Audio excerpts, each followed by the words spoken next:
Mummy, હા એ તુરિયા લઈને શું વિચાર કરો છો? આ તુરિયા લઈને એ વિચાર કરું છું તાર પપ્પા કહી ગયા છે કે ભાઈબંધ જમવા આવવાનો તો છે હાવ હાડું બનાવજે તે મેં યાર કાંઈ શાકમાં કાંઈ હતું નહીં તે વિચાર કરું છું શું બનાવશે. તો ભરેલા તુરિયાનું શાક બનાવી દો ને, એ સારું બનશે અને સિમ્પલ એ છે. તો હાલ બનાવી દે. હાલો બનાવી દઉં. પપ્પાના ફ્રેન્ડ આજે જમવા આવવાના હતા એટલે એમણે તો પહેલાં જ ફોન કરીને કહી લીધું હતું કે અમારે તો શાક રોટલી જ જમવું છે. તો અહીંયા આપણે તેના માટે ભરેલા તુરિયાનું શાક બનાવવાનું છે. તો તુરિયાની છાલ અલગ કરી લઈશું અને આપણે તેને મીડિયમ સાઇઝના આવી રીતે ટુકડા કરી લેવાના છે. હવે તે ટુકડાને આ રીતે વચ્ચેથી કટ કરવાનો છે. ત્યારબાદ હવે આપણે તેના માટે મસાલો બનાવવાનો છે. તો મસાલામાં અહીંયા મેં ખાંડેલા સિંગદાણા લીધા છે, અડધો વાટકો જેટલા. ત્યારબાદ હવે આપણે તેમાં લસણવાળું મરચું લેવાનું છે સ્વાદ અનુસાર. અહીંયા મેં 1 ચમચી જેટલું લીધેલું છે. ત્યારબાદ તેમાં આપણે અડધી ચમચી જેટલો હળદર પાવડર લઈ લેવાનો છે. હવે તેમાં 1 ચમચી જેટલું ધાણા જીરું પાવડર અને સ્વાદ અનુસાર મીઠું લઈ લેવાનું છે. હવે તેમાં ગળપણ માટે અહીંયા મેં થોડોક એવો ગોળ લીધેલો છે. તેમાં હવે આપણે લીલા ધાણા એડ કરી લઈશું.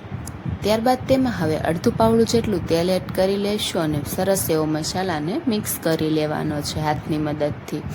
મસાલો મિક્સ થઈ જાય એટલે આ રીતે આપણે જે તુરિયા કટિંગ કરેલા છે તેની અંદર આપણે મસાલાને ભરી લેવાનો છે. બધા જ તુરિયામાં આ જ રીતે આપણે કરવાનું છે કે મસાલો આપણે દબાવીને ભરી લેવાનો છે.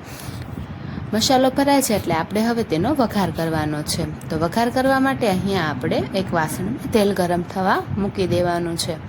તેલ ગરમ થઈ જાય એટલે તેમાં 1 ચમચી જેટલું આખું જીરું એડ કરી લઈશું. અડધી ચમચી જેટલી હિંગ લઈ લઈશું. ત્યારબાદ આપણે તેમાં મીઠા લીમડાના પાન એડ કરી લઈશું અને આપણે જે ભરેલા તુરિયા છે તેને આ રીતે મસાલો ઉપર આવે તે રીતે આપણે ગોઠવી લેવાના છે. બધા જ તુરિયાને એવી રીતે ગોઠવાઈ જાય એટલે આપણે તેને તેલમાં 2 થી 3 મિનિટ સુધી સાતળવા દેવાનું છે ધીમા ગેસથી.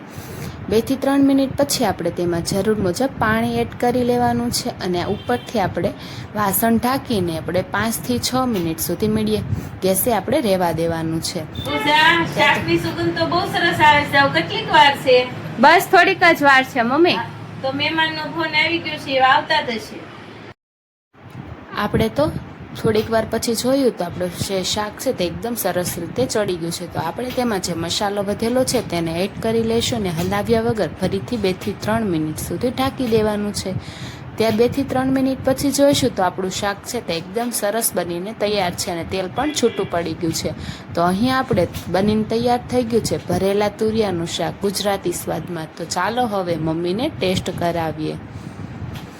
મમ્મી, હવ આજે મહેમાન નથી આવ્યા ને પેલા જોઈ જો આપણે તુરિયાનું શાક કેવું બન્યું છે. ના ના પૂજા સરસ બન્યું છે. તું બનાવતી હતી ને ત્યારે સુગંધ જ એટલી બધી સરસ આવતી હતી. અત્યારે મારે ટેસ્ટ નથી કરવું, મહેમાન જમી લે ને પછી આપણે જમશું. હા તો એમ કરશું.